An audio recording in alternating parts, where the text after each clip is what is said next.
Hey guys, masih bersama Bani di channel ALT. Oke, di video kali ini ada berita ya, ada dua berita. Yang satu PGA, yang satu CPU ya. Langsung aja ya, biar nggak terlalu lama. Oke, untuk PGA datang dari AMD ya. Tepatnya sebenarnya dari tanggal 3 sih, cuman baru keburu bikin sekarang. AMD ngeluarin PGA baru ya. Entah kenapa masa sekarang malah ngeluarin PGA baru, padahal banyakin aja stok kayak gitu. Tapi nantilah diomongin lagi. Oke, kemarin dia ngeluarin Radeon RX 6700 XT ya, kayak gitu. Jujur aja pas presentasi saya nggak terlalu terlalu fokus ke spek kayak gitu. Saya lebih fokusnya ke ketersediaan barang.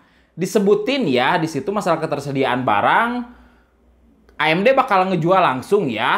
Kemungkinan sih bukan di Indonesia ya, tapi di luar negeri. Tapi bakal sentak ya, nanti tanggal 18 Maret bakalan dijual ya secara global kayak gitu. Dengan catatan kalau emang stoknya banyak ya. Soalnya dulu juga pas yang RX 6800 XT dan 6900 pasti bakalan habis ya kalau emang AMD cuma ngeluarin 50 biji kayak gitu ya. Itu pas peluncuran kayak gitu. Untuk sekarang harapan saya sih banyak banget ya untuk masalah stok, apalagi dengan harga MSRP. By the way ya, untuk harga MSRP-nya dia $479 ya. Atau kemungkinan besar ya di kita di kisaran 8 juta, 9 juta. Kalau emang AMD bisa ngejual segitu dengan stok yang sangat banyak ya, menurut saya itu bisa membantu ya. Bisa membantu untuk kestabilan harga PGA kayak gitu. Nah, by the way untuk RX 6700 XT dia untuk spesifikasinya otomatis ya di bawah 6800 kayak gitu. Kalian bisa cek aja ya untuk spesifikasinya. Tapi di sini berbeda dengan yang lain ya. Yang lain kan 16 GB, di sini dia 12 GB. Nah, by the way, bila kalian penasaran ya, kenapa RTX 3060 dia 12 GB? Karena PGA ini kayak gitu ya. Soalnya buat ngehadang langsung. Soalnya aneh juga sih ya. RTX 3080 aja cuman 10 GB kayak gitu ya. Tapi untuk yang 3060 dia 12 GB. Untuk RTX 3060 sebenarnya VRAM-nya itu nggak akan bakal kepake ya, nggak akan semua kepake kayak gitu. Soalnya bakal keterbatasi oleh GPU-nya itu sendiri. Oke, untuk performanya ya, AMD mengklaimnya itu di atas 3070 ya, kayak gitu. Tapi untuk hasil langsungnya entahlah ya. Kemarin juga ada sih untuk ray tracing ya, kayak gitu. Cuman kemungkinan masih nggak terlalu maksimal ya untuk masalah ray tracing di Radeon kayak gitu. Soalnya yang seri 6800 ke atas pun kemarin masih sama ya. Tapi intinya untuk masalah spek kalian lihat aja ya. Soalnya agak bingung sih ya untuk kondisi sekarang kalau terlalu ngejar spek percuma juga ya. Soalnya yang dibutuhin sekarang adalah PGA yang emang ready kayak gitu ya. PGA yang emang harga ke performanya masuk akal kayak gitu. Paling nanti sih ya untuk kalau memang tanggal 18 udah pada keluar, mungkin bisa dilihat ya untuk masalah hasil dari PGA itu sendiri ataupun untuk harga resminya nanti bakalan berapa. Oke, itu untuk PGA. Nah, untuk CPU, percaya atau enggak, itu kebalikan ya. Kebalikan dari PGA. Datangnya dari Intel ya, yaitu Intel i7 11700K kayak gitu. Kenapa kebalikan dari PGA? Jadwalnya untuk i7 11700K launchingnya tanggal 30 Maret.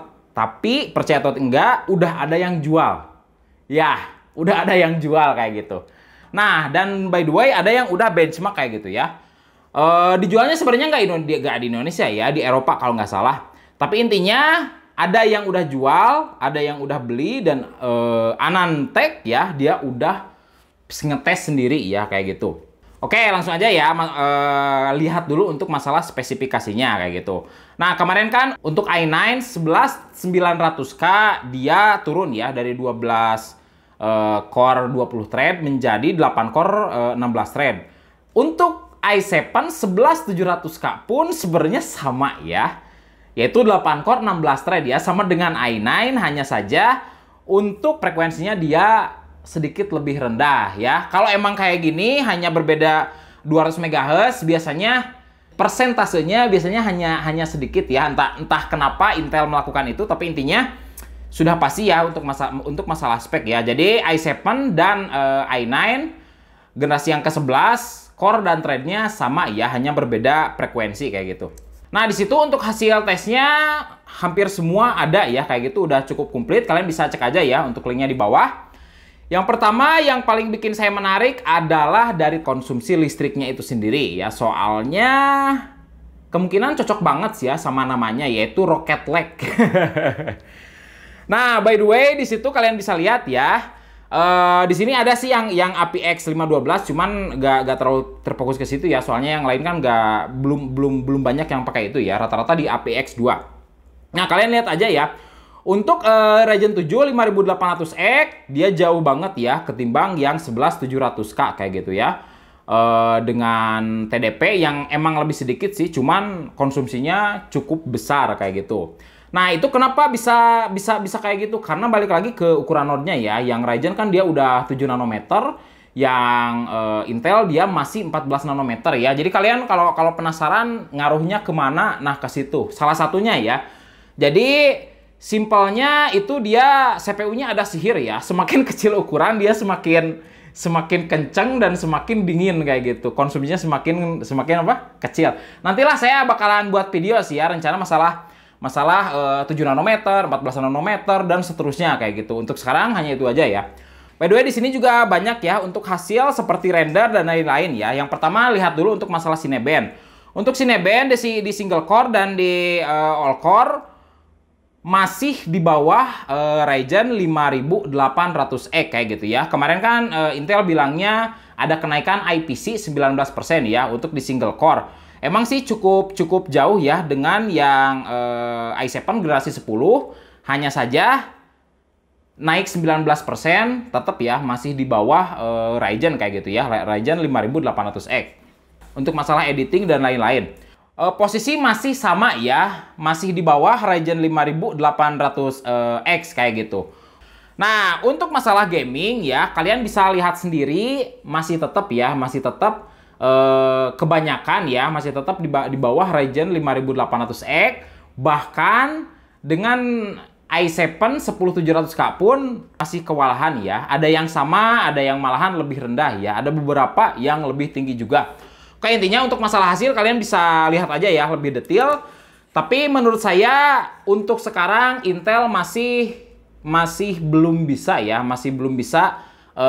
ngejar AMD kayak gitu. Soalnya arsitekturnya masih yang dulu ya, secara teori dia masih yang lama. Makanya kemungkinan besar Intel jual duluan ya. Ini hanya teori saya aja, kemungkinan karena hal tersebut. Oke, by the way, untuk harga sih bakalan jauh lebih murah ya, ketimbang Ryzen 5800X. Hanya saja emang sih ya untuk performa sudah pasti kayak gitu. Sebenarnya 5800X dari harga pun lebih cocoknya ke i9 ya. Oke, mungkin tinggal ditunggu aja ya. Untuk masalah PGA itu tanggal 18 ya harusnya. Kalau emang AMD dia punya stoknya banyak banget, itu bisa membantu ya. Itu bisa membantu kestabilan dari PGA ya, kalau emang stoknya banyak. Tapi kalau kasusnya kayak RX 6800 ke atas kayak gitu ya, yang dulu yang pas dijual hanya jual sedikit kayak gitu, kemungkinan besar gak akan ngaruh sama sekali. Tapi intinya ditunggu aja ya kayak gitu. Untuk Intel harapan saya masih besar ya untuk Intel bisa mengejar AMD, tapi untuk sekarang kemungkinan besar masih belum bisa ya kayak gitu. Kemungkinan sih mungkin untuk 2022 atau 2023 ya, soalnya kemarin rumornya mau ada kerjasama ya dengan TSMC ya. Biasanya kan dibuatnya sendiri sama Intel. Tapi untuk sekarang kemungkinan dia di outsource ya kayak gitu. Paling mungkin sih ke TSMC ya. Soalnya Global Foundry terakhir hanya 12 nanometer ya. Untuk TSMC dia udah bikin yang 5 nanometer. Tapi lihat aja ya nanti ya untuk masalah berita mungkin saya akan update terus kayak gitu. Oke, mungkin segitu aja untuk video saya kali ini. Bila ada pertanyaan atau apapun bisa tuliskan di komentar di bawah. Jangan lupa like dan subscribe. Salam.